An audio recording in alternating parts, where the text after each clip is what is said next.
ٹھیک ہے، آگے بڑھاتے ہیں۔ مسعود احسن صاحب سوال کیجیے۔ السلام علیکم غامدی صاحب۔ وعلیکم السلام۔ مسلمانوں میں عام طور پر یہ تاثر پایا جاتا ہے کہ اہل بیت یا سادات کا درجہ دیگر مسلمانوں سے بلند ہے، اور اسلامی لٹریچر میں بھی ان کی تکریم و تعظیم کا ذکر ملتا ہے۔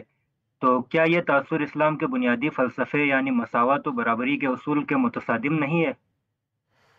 میرے علم میں اسلام میں کوئی ایسی بات نہیں ہے۔ اہل بیت قرآن مجید میں رسالت مآب صلی اللہ علیہ وسلم کی ازواج مطہرات کو کہا گیا ہے۔ عربی زبان میں یہ لفظ گھر والوں کے معنی میں استعمال ہوتا ہے۔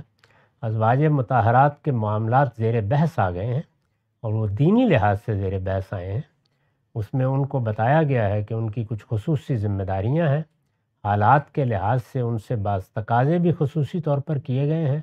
اس میں اللہ تعالیٰ نے یہ فرمایا ہے کہ یہ ہدایات تمہیں اس لیے دی گئی ہیں کہ اللہ تعالیٰ تمہیں ہر طرح کے اخلاقی مفاسد سے پاک دیکھنا چاہتے ہیں۔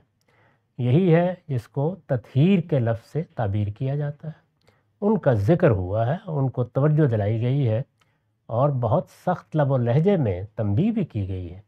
اس میں کہا گیا ہے کہ اب تمہیں موقع دیا جا رہا ہے، نیکی کی راہ اختیار کرو گی تو اللہ دوہرا اجر دے گا، اور خدا نخواستہ حاکم بدہن کوئی برائی کا ارتکاب کرو گی تو دوہرا عذاب بھی دیا جائے گا۔ یہ باتیں وہاں بیان ہوئی ہیں۔ وہاں پر کسی نسلی برتری، کسی تعلق کی برتری کا کوئی موضوع سرے سے نہیں ہے۔